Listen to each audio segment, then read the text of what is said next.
Hari Om, Chapter 2, Verse 12, Sankhya Yoga, Philosophy of Life. In the last verse, Lord Krishna told Arjuna, death is inevitable. Whoever it is, whoever he is. There are only two types of beings in this universe. Who is already dead and gone, and the other is who is dying, is in the process of going. There is no third category. This is the first point.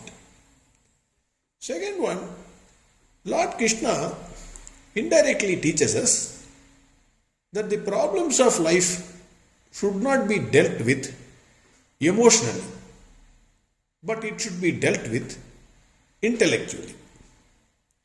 The decisions based on emotions will always be disastrous. This is the second point he made. Third, if anyone is refusing to do his present job, whatever he is doing, on the ground that his grandfather or teacher or father or son or one of his close relative will die or he is going to die, then the entire universe will get into complete idleness. Life cannot be carried on in this way. You have to do your job without concern for any other thing that is happening around you. This is the third point which Krishna conveyed. Now, Krishna teaches the second secret of life.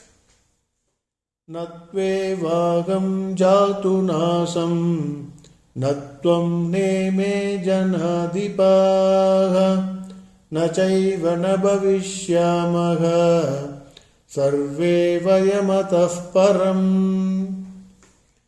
In this verse, Lord Krishna says, Hey Arjuna, there was never a time, neither I, nor you, nor the kings who are standing here were not there.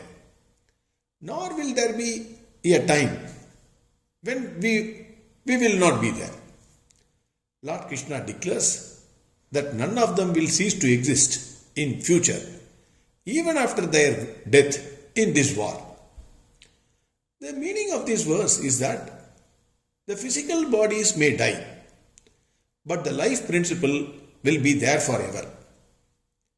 The theory of reincarnation is stated in this verse, according to Acharyas and saints. For those who do not agree on the theory of incarnation, Swami Chinmayananda gives an example and he asks a question. How do you explain prodigy Mozart? This genius wrote sonatas, that is composing a kind of song, at the age of 4, played in public at the age of 5, and compared opera at the age of 7. At the age of 12, this child prodigy had clocked 10 symphonies. How can this ever happen is his question, unless it is carried from the previous birth. How can you explain this? Scientifically, if you see, the total amount of matter and energy in this universe always remains constant. They change from one form to another, but the total amount of matter and energy is constant. This is a scientific truth. Our body is matter and the life principle is energy. Looked in this view, when Lord Krishna says to Arjuna that there was never a time that I, you and other kings were not there, and there will not be a time that all of us will not exist in future, means that all of us may die, but in future the name and form may change according to the good and bad deeds done by us, but still all of us will ever be there in some other name and form. Viewed in this angle, death is nothing but a transition from one name and form to another name and form. Hence Arjuna, Do not worry too much about death and stop your present job. Simply put, our life is a balloon's life. After the balloon is burst, the air in the balloon will still remain in this universe only.